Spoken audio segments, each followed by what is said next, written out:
हरे कृष्ण कृष्ण कृष्ण हरे हरे, हरे राम राम राम हरे हरे। जय श्री कृष्ण। प्यारे भक्तों, आप सभी का मेरे YouTube चैनल जीवन के रंग में एक बार फिर से बहुत बहुत स्वागत है। और जैसे कि हम कार्तिक मास के अध्यायों का श्रवण कर रहे हैं, तो आज इसी कड़ी में हम कार्तिक मास के अध्याय 24 व 25 का श्रवण करेंगे। इससे पूर्व हमने देखा कि आंवला व तुलसी जी का क्या महत्व है तथा आंवला व तुलसी जी का पूजन करने वालों को क्या लाभ मिलता है। आइए आरंभ करते हैं अब इससे आगे अध्याय 24 की कथा। लिखवाओ निज दया से सुंदर भाव बताए, कार्तिक मास का 24वां अध्याय सुनो मन लाए। राजा पृथु बोले, हे मुनिश्रेष्ठ, आपने तुलसी जी के इतिहास, व्रत, महात्म्य के विषय में कहा। अब आप कृपा करके मुझे यह बताइए कि कार्तिक मास में क्या और भी देवताओं का पूजन होता है? यह भी मुझे विस्तार पूर्वक बताइए। तब नारद जी बोले, पूर्व काल की बात है। सह्य पर्वत पर करवीकर में धर्मदत्त नामक एक विख्यात कोई धर्मज्ञ ब्राह्मण रहते थे। एक दिन कार्तिक मास में भगवान विष्णु के समीप जागरण करने के लिए वे भगवान के मंदिर की ओर चले। उस समय एक पहर रात बाकी थी। भगवान के पूजन की सामग्री साथ लिए जाते हुए ब्राह्मण ने मार्ग में देखा कि एक भयंकर राक्षसी आ रही है। उसका शरीर नंगा तथा मांस रहित है। उसके बड़े बड़े दांत, लपकती हुई जीभ और लाल नेत्र देखकर ब्राह्मण भय से थर्रा उठे।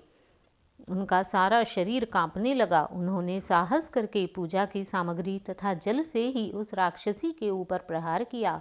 उन्होंने हरि नाम का स्मरण करके तुलसी दल मिश्रित जल से उसको मारा था, इसलिए उसके सारे पाप नष्ट हो गए। अब उसे अपने पूर्व जन्म के कर्मों के परिणाम स्वरूप प्राप्त हुई दुर्दशा का स्मरण हो आया। उसने ब्राह्मण को दंडवत प्रणाम करके इस प्रकार कहा, हे ब्राह्मण, मैं पूर्व जन्म के कर्मों के फल से इस दशा को पहुंची हूँ। अब कृपा करके मुझे यह बताइए कि मुझे किस प्रकार उत्तम गति प्राप्त होगी। धर्मदत्त ने उसे इस प्रकार प्रणाम करते हुए देखकर आश्चर्यचकित होते हुए पूछा, किस कर्म के फल से तुम इस दशा को पहुंची हो? तुम कौन हो? कहाँ की रहने वाली हो? तुम्हारा क्या नाम है? तुम्हारा आचार व्यवहार कैसा है? मुझे यह सारी बातें बताओ। तब उस राक्षसी ने कहा कि मेरा नाम कलहा है। कलहा बोली, हे ब्राह्मण, मेरे पूर्व जन्म की बात सुनो। सौराष्ट्र नगर में भिक्षुक नामक एक ब्राह्मण रहते थे। मैं उनकी पत्नी थी। मेरा नाम कलहा था और मैं बड़े ही क्रूर स्वभाव की स्त्री थी। मैंने वचन से भी कभी अपने पति का भला नहीं किया, उन्हें कभी मीठा भोजन नहीं परोसा, सदा अपने स्वामी को धोखा ही देती रही। मुझे कलह विशेष प्रिय था। मैं सदैव अपने पति के मन को उद्विग्न करती रही। अंततोगत्वा मेरे पति ने दूसरी स्त्री से विवाह करने का निश्चय कर लिया। तब मैंने क्रोध में आकर ने कहा, इसका किया हुआ कोई भी शुभ कर्म नहीं है। यह स्वयं मिठाइयां खाती थी और अपने स्वामी को यमराज ने मुझे नहीं देती। चित्रगुप्त से इसने सदा अपने स्वामी से देखो तो किया है, इसने कैसा कर्म किया है होकर जैसा इसका कर्म तथा सदैव अनुसार ही इसकी प्रवृत्ति रही है, इसलिए यह विष्ठा भोजी सूकरी की योनि में रहे। जिस बर्तन में यह भोजन बनाया करती थी उसी में सदा अकेली ही खाया करती थी। इसके दोष से यह अपनी ही संतान का भाण करने वाली बिल्ली हो। इसने अपने पति को निमित्त बनाकर आत्मघात किया है, इसलिए यह अति निंदनीय स्त्री प्रेत के शरीर में भी कुछ काल तक अकेली ही रहे। इसे यमदूतों द्वारा निर्जल प्रदेश में भेज देना चाहिए। वहाँ दीर्घ काल तक यह प्रेत के शरीर में निवास करे। उसके बाद यह पापिनी शेष 3 योनियों का भी उपभोग करे।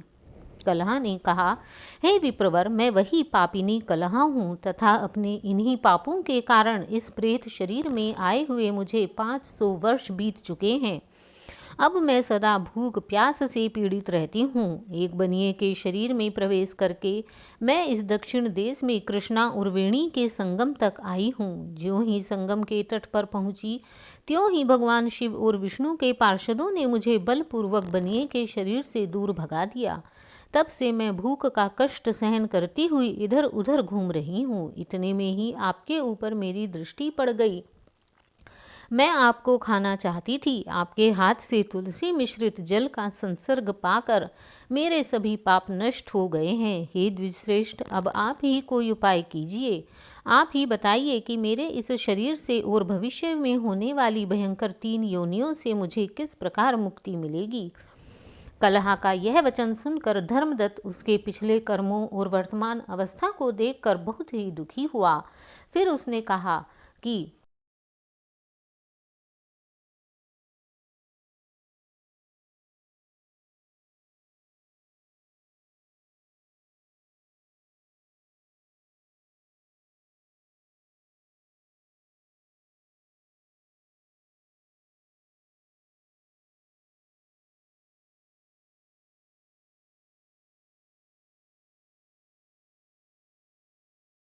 हे कलहा, मैं तुम्हारे विषय में यह सब बातें सुनकर बहुत ही दुखी हो रहा हूँ। अतः मैं तुम्हें इसका उपाय बताता हूँ। जय श्री कृष्ण। राधे राधे। तो यह है अध्याय 24 की कथा। इससे आगे की कथा सुनने के लिए हम अध्याय 25 की कथा का श्रवण करेंगे।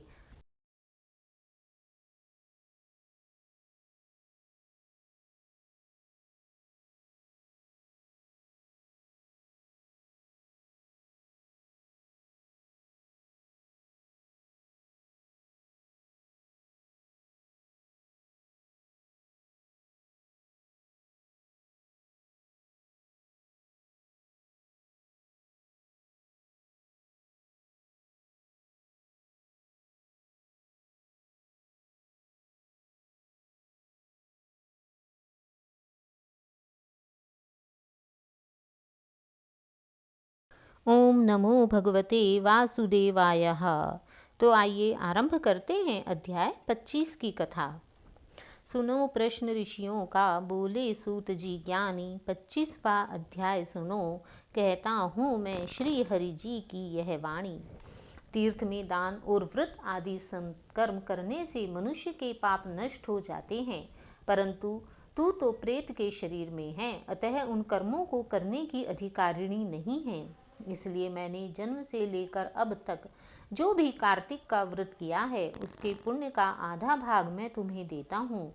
तुम उससे ही सद्गति को प्राप्त हो जाओ। इस प्रकार कहकर धर्मरत्न ने 12 अक्षर मंत्र ओम नमो भगवते वासुदेवाय का श्रवण कराते हुए तुलसी मिश्रित जल से ज्यों ही उस प्रेत योनि की राक्षसी का अभिषेक किया, त्यों ही वह प्रेत योनि से मुक्त होकर प्रज्वलित अग्निशिखा के समान तेजस्विनी एवं दिव्य स्वरूप को धारण करने वाली देवी के समान हो गई।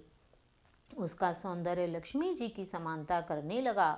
तदंतर उसने भूमि पर दंड होकर गिरकर ब्राह्मण देवता को प्रणाम किया और हर्षित होकर गदगद वाणी से बोली, हे द्विजश्रेष्ठ, आपके प्रसाद से आज मैं इस नरक से छुटकारा पा गई हूँ। मैं तो पाप के समुद्र में डूब रही थी, किंतु आप मेरे लिए नौका के समान आ गए हो।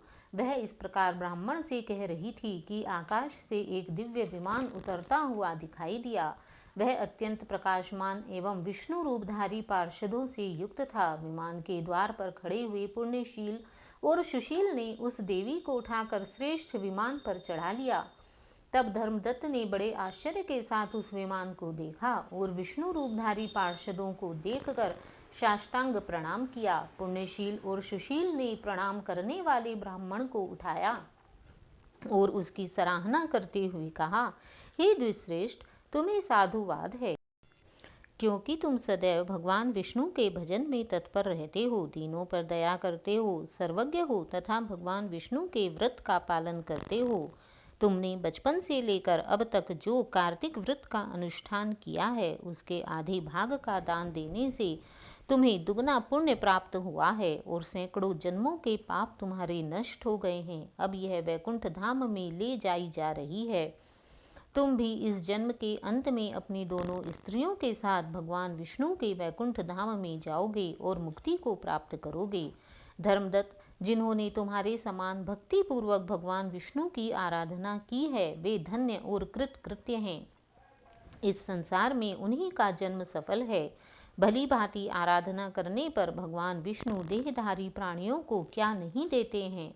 उन्होंने ही उत्तानपाद के पुत्र को पूर्व काल में ध्रुव पद पर स्थापित किया था। उनके नामों का स्मरण करने मात्र से समस्त जीव सद्गति को प्राप्त होते हैं। पूर्व काल में ग्रहग्रस्त गजराज उन्हीं के नामों का स्मरण करने से मुक्त हुआ था। तुमने जन्म से लेकर आज तक जो भगवान विष्णु को संतुष्ट करने वाले कार्तिक व्रत का अनुष्ठान किया है, उससे बढ़कर न कोई यज्ञ है, न दान है और न ही कोई तीर्थ है। हे विप्रवर, तुम धन्य हो, क्योंकि तुमने जगत गुरु भगवान विष्णु को प्रसन्न करने वाला कार्तिक व्रत किया है, जिसके आधे भाग के फल को पाकर यह स्त्री हमारे साथ भगवान लोक में जा रही है। तुम उसी के आधे भाग के 1000 गुना पुण्यों से अत्यधिक पवित्र वैकुंठ धाम को प्राप्त करोगे। जय श्री कृष्ण। राधे राधे। तो यह है भगवान श्री कृष्ण की कृपा से भरपूर कार्तिक महात्म्य की कथा। और इसी के साथ यदि आपको मेरी यह वीडियो पसंद आई हो तो आप प्लीज़ इसे लाइक कीजिए तथा इसके आगे की और कथाओं को सुनने के लिए चैनल को सब्सक्राइब करिए। जय श्री कृष्ण। भगवान विष्णु सब पर अपनी कृपा इसी प्रकार बरसाते रहें। जय श्री कृष्ण। राधे राधे।